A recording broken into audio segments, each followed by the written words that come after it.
My name is Dealanier Shook, and I am the Information Collector. Today I'm coming to you from Forest City, North Carolina. I'm in front of WAGY and America's Fudge Shop, and I'm enjoying some wonderful coffee from Pie Safe, which is a pie shop in an old bank. It's a beautiful day here in Forest City.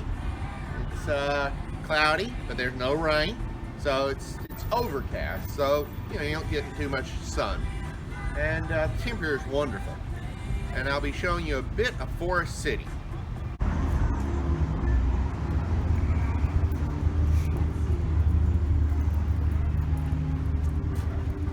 Now here you can see the exact extent of Forest City's downtown. They've done a lot to it. There's a lot of new buildings here, a lot of new businesses going to old buildings, and a lot more coming. Pie Safe is one example. The beautiful, like I said, it's a turn of the century bank building, at least 100 years old. It's got an upstairs they've turned into a beautiful area where you can sit there and you can enjoy conversation with friends. Lots of varieties of pie, great coffee. You see the amazing mural they have back there. There are several of those. Forest City has always been an amazingly vibrant town.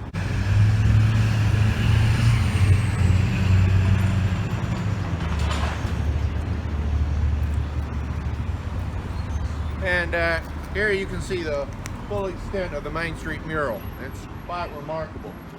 Like I said, Forest City is a remarkably vibrant place. It always has been. There are three cities together: Forest City, Spindale, and Rutherfordton. And when the mills were going, this was a major metropolitan area.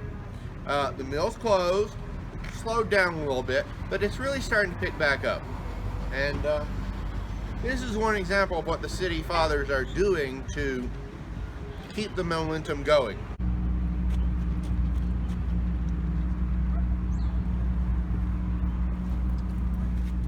And now I'm here with one of the real experts on Forest City.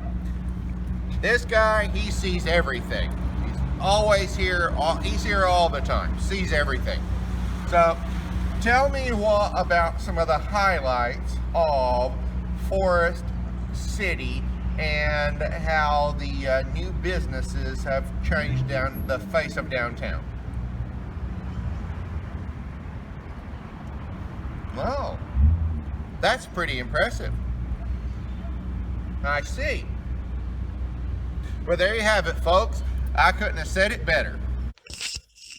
The invasion of Ukraine has resulted in the discovery that 10% of Twitter users are actually military experts.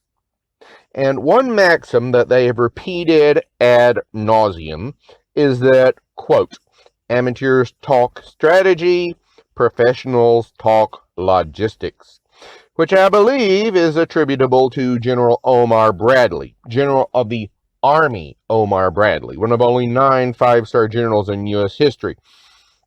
General of the Army Bradley would have probably been referring to the Red Ball Express, an ad hoc rolling pipeline that supplied his First Army for 3 months after D-Day, as the U.S. Army pushed through Nazi lines. Designated by the easily identifiable red balls used by express trains, these units, which were manned, 75% of them were manned by African Americans, ran supplies from Saint-Lô in France to the Belgian border near Luxembourg. Eventually replaced by temporary pipelines, nearly 1,000 trucks would move fuel, ammo, and supplies between August and November of 1944. And the movie actually starred Sidney Poitier. Strategy and logistics may be on the minds of Russian battalion commanders right now, but at Christmas they were in the minds of all the Christmas shoppers as we struggled to find presents. It wasn't enough to plan your shopping routine.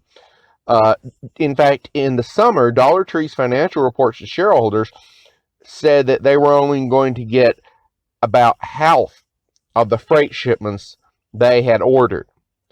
But despite this recent trade hiccup, it's going to smooth out. Global trade will not stop, and countries want to make sure their companies get in on the action, to the point of the government financing these deals.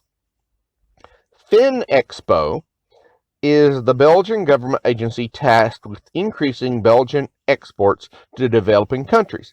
And last Friday, they announced they had facilitated 3 export credits. The first were 55 buses exported to Ghana. Now, I'm going to suggest these are Van Hool buses.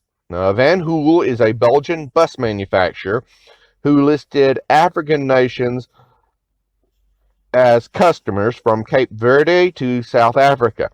This was a brochure they put out that I found. I could not find confirmation that Van Hool was the company, but I'm going to guess it was. On the brochure, it listed buses in the Canary Islands, semi-trailers in Senegal, school buses in Gambia, commercial vehicles in Egypt, Zaire, Angola, Nigeria, and lots of other items, vehicles across the continent. They actually plan to build an assembly plant in Morristown, Tennessee, and that was announced not too long ago. The second Belgian credit provision was for a city water system in Yaoundé, Cameroon. And the third was to help build a 1,500 panel solar park in Chad to supply power for the city of Bebegia.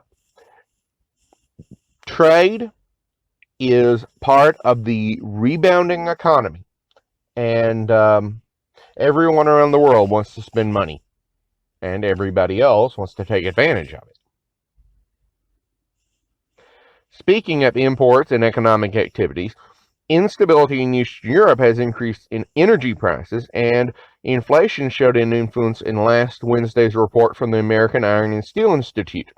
February's total steel imports dropped a quarter,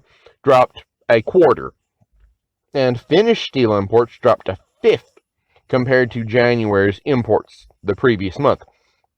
However, also worth noting was the doubling of the import of reinforcing bars in just that month, between January and February. Like I said, people want to spend money. And in upstate South Carolina, they're building buildings everywhere. Homes, commercial buildings, manufacturing buildings. This report from the Iron and Steel Institute shows just how hot this economy actually is. Compared to a year earlier, 4 categories actually doubled. Now, the countries of origin were also significant.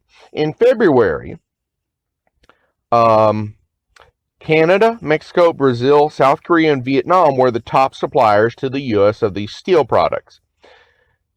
Vietnam's place on the list was significant since during most of the past year, that number 5 spot was held by Russia, with a total of over 1.5 million net tons of steel imported from Russia.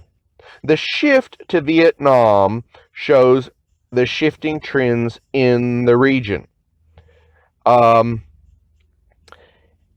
The Obama White House actually financed the sale of 6 naval patrol boats to Hanoi. It's no secret that the United States as a whole has become concerned over the Chinese push into the Pacific and near the Philippines and Vietnam.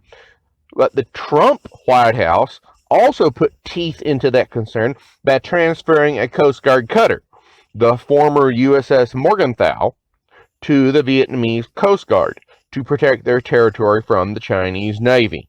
Now, last Friday, the State Department announced a third U.S.-Vietnam civil space dialogue. The Server Mekong project is what they discussed. Officially, this involves, quote, dealing with climate change-related challenges, end quote. But anything involving this part of the world will be part of the geopolitical challenge between D.C. and Beijing. It is not a coincidence that the American delegation included representatives from state, NASA, United States Geological Survey, and the U.S. Naval Research Laboratory, while Hanoi's delegation drew from their ministries of justice, information and communication, public security, and defense. So, yes, they were talking about climate-related challenges, but that's not all they were talking about. Finally, last Friday, the Millennium Challenge Corporation celebrated a ceremony 3 days earlier that they held in Casablanca to celebrate the partnership with private equity groups to extend the Buznica Industrial Park. This is one of 3 industrial parks that MCC, which is an international development agency of the U.S. government, will be developing in a bid to boost Morocco's industrial output.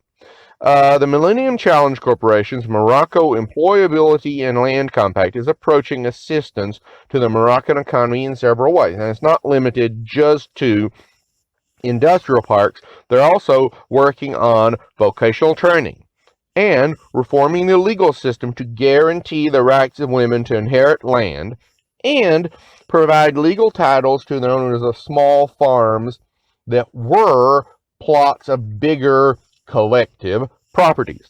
The Millennium Challenge Corporation is helping to improve 90 secondary schools. They're building 40 vocational training centers, and they're increasing the efficiency of school maintenance.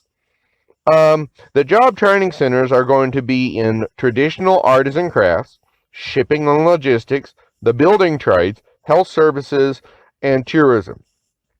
The total employability and land compact that they are applying to Morocco is nearly $500 million. And this is really important.